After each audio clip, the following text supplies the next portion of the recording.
Welcome in, folks, to Retire Smart Maryland YouTube alongside Nick Innerbichler, my business partner, my good friend.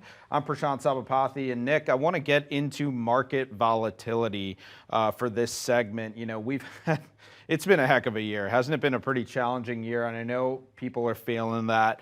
You're looking at your 401k, you're watching the market go down a heck of a lot more than it goes up.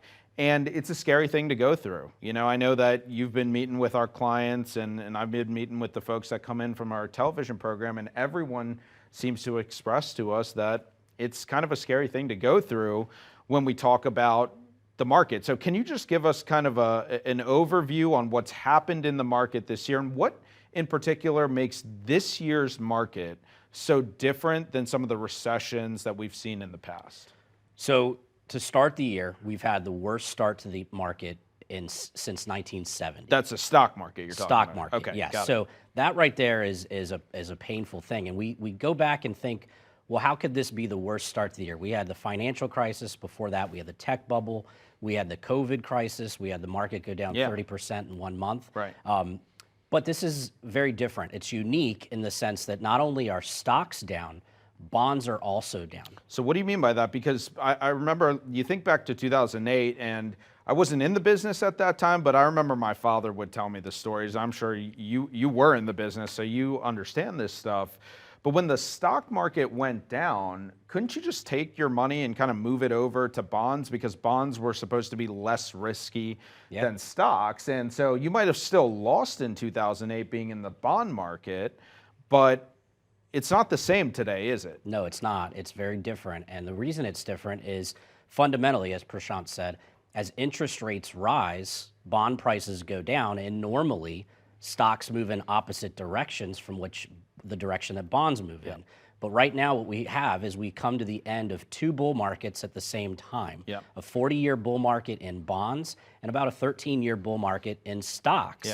So both stocks and bonds are going down at the same time, and part of it has to do with the Fed and their decision to raise rates, which definitely long overdue, but the timing of it couldn't have been worse possibly. And Jerome Powell is talking about, you know, we're going to have some pain and we're going to all feel it, and we will get through this. And that's true. We typically will get through this over the longer term.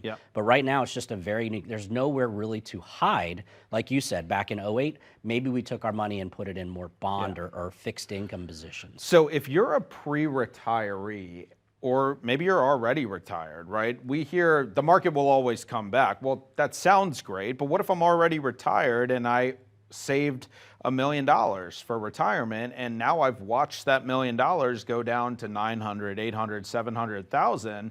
If I'm not working, I don't have the means to recoup that, right? So I can appreciate people saying the market will come back. But by that same token, what is how do we even deal with this? If we're already retired, where do we start with addressing risk? Because, you know, you go out and see advisors out there and they put you through the risk analyzation questionnaires, and basically they ask you 8 or 10 questions and it comes out whether you're a conservative, moderate, or aggressive investor, right? We don't really look at things in those terms, right? Can you explain why just determining whether you're conservative, moderate, aggressive is maybe not the best way to evaluate risk? Yeah, I think it doesn't really give you the whole picture. We could be sitting with a husband and wife, and they could both be, say they're conservative investors, but you know, men typically like to take a little bit more risk than women. So maybe they say, I'm comfortable losing 20 or 30% as a conservative investor. But the wife says, I'm also a conservative investor. I'm only comfortable losing 5 to 10%. So there's a big disconnect there. And what we try to do is we focus on how much can you lose, right? We need to know when big losses happen, how much can you lose before you start to feel uncomfortable? Yeah, that's a great point. So this is a great exercise for pretty much every person that's watching this. This is a great exercise you can go through. Think about the retirement savings that you have, however much that is.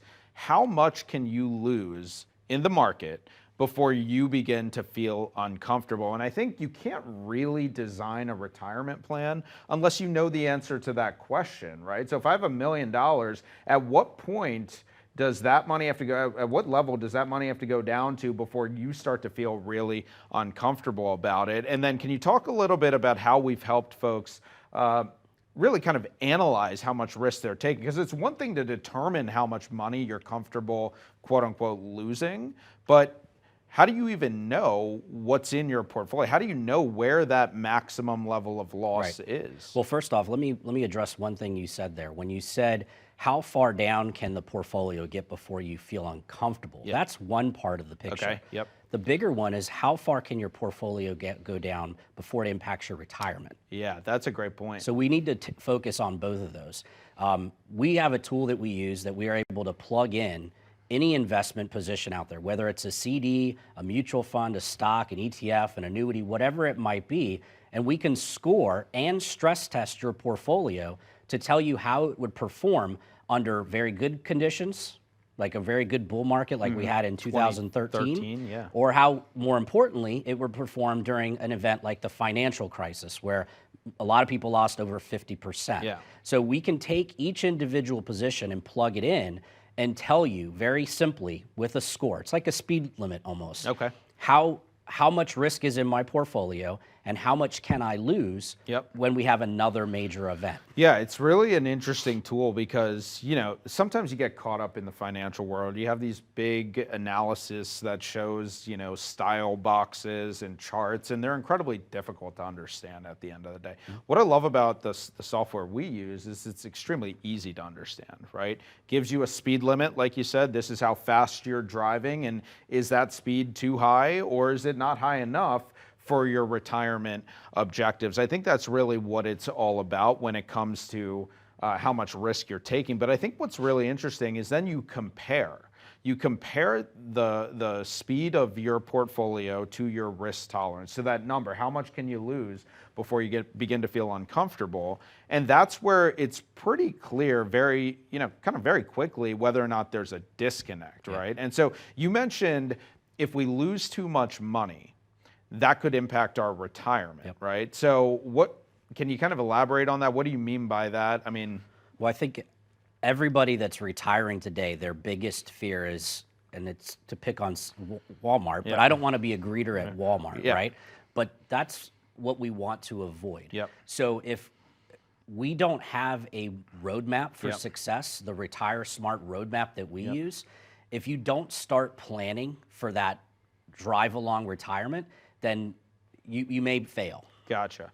Yeah, so I think it's really interesting. If you're concerned about your portfolio not performing well in a down market, get this complimentary risk analysis and let's make sure that you're on track for the retirement you deserve. So give us a call, 443-274-3002. Thanks for joining us.